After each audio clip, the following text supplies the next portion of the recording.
Hey everybody, so today's video is going to be a spooky recommendations video, spooky reads for you guys to read. I have 5 books right here that I'm really excited to talk about. One of them is on my phone because I don't own it, and this is going to be the first one we're going to be talking about. So these are spooky books that I want to recommend to you guys. The first one is Night Books, which I'm probably going to put the cover up here somewhere, but if I forget to, there it is right there. This is by J.E. White. I don't own this. I had got it from the library earlier this year, and I loved it so much. I was not expecting to, and I think right now, this might be my favorite book of the year. So I'm saying that early. Well, not early because like October, November, December, but I think so. So this is a really cool book. It's about a boy who lives in this apartment complex and he gets bullied at school. So he decides that he's going to burn his short stories that he writes because they're too spooky and everybody hates him because he's weird. And instead of getting down to the boiler room where he's going to burn his short stories, he ends up getting kidnapped by a witch who lives in the apartment, and he's stuck in her apartment. And he's trying to find a way to get out. He meets a new friend in there, and he ends up discovering some really spooky stuff happening in this apartment. And let me tell you, there are parts in this book that scared me. I'm 31 years old, and yes, this shit scared me. It's a middle grade book, and it scared the crap out of me. There are a few things in here. I cannot wait because this is supposed to be a Netflix movie that's coming out next year. I can't wait. I want to see what they do with this because this shit was spooky. So yeah, I would highly recommend this one. Like, you need to read this one. It's so good. And then the next one, of course, I can't do a video like this without having a John Bellairs book to show you guys, to share with you guys. This is The Spell of the Sorcerer's Skull, and there's a jack-o'-lantern in the cover right here. This is a really good book for the fall time, but also really good for the winter because there's a giant chunk of this book that takes place in the winter time. And basically, this is about a young boy named Johnny Dixon and his friend Professor Childermass, who are on a trip, and they see this dollhouse in this old like hotel inn. And the professor realizes that it used to belong to his family a long time ago, and somehow it ended up there. And Johnny feels like compelled to take this little skull that's inside the house, and he takes it with him, and then things just unravel. Crazy stuff starts happening. I'm always saying demonic forces, but literally demonic forces are after Johnny, and it's just really spooky. A lot of thrills in here, and it's a lot of fun. So I would highly recommend this one too as well. All John Bellairs books I would highly recommend because it's just so amazing. And then the next one we have, I think this is more YA, but I guess this can be considered middle grade. But this is Thornhill by Pam Smyth, and this is a book told in pictures like this, and there's also diary entries. See if I can find some. The pictures are really good. I mean, just look at those.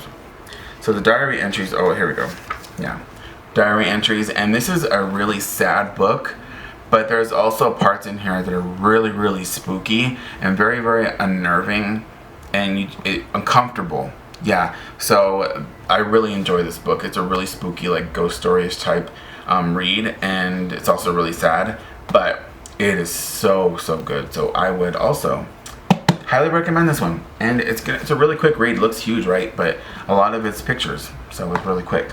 And then the next one I have is a short story and a novelette, and this is The Grown Up by Gillian Flynn.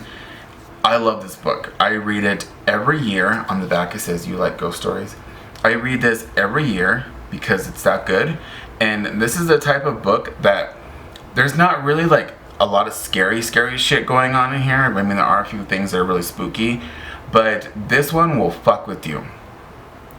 Like, I'm not kidding. Like, this one will fuck with your head big time, and that's what I love so much about Gillian Flynn, and I love so much about her books is, you know, that she fucks with you, and so I really like that. And so this is also spooky, but I mean, it's also short too, so it's perfect for the fall time, and it's beautiful as well. It looks very vintage, but it's good. It's really good. It's about a woman who is a psychic, but she also does things on the side, and she ends up, you know, getting hired by this woman to go check out her house and make sure that it's not haunted. And she ends up discovering that some crazy crap is going on at this lady's house, and it might involve her somehow. That's all I'm gonna say about it. But fuck, this shit is crazy. It's crazy, it is. So the last one I have right here is one that I read, I think it was a couple years ago. I read it in October, and I've been wanting to reread this, but I want to specifically reread it in the winter time, and that is The Shining by Stephen King. Yes, this is huge. It's unnecessary, to be honest with you. It does not need to be this big. There are a lot of parts in here that are pretty boring. I love this book. I really love this book, but there are a lot of parts in here that just don't need to be in here. And I understand, you know, Stephen King is very like character driven, and he likes to like tell you everything and all that stuff like that, but like sometimes we just don't need that, all that, you know what I mean? But I still love this book, and this is like really good. Yeah, so I'm gonna say something to you guys right now. I'm gonna embarrass myself a little bit, but after I read this book a couple of years ago, how old was I? Was I 29? I was a 29-year-old man who was scared to use a bathroom in our house because it had a bathtub and a shower curtain. I didn't want to piss in there.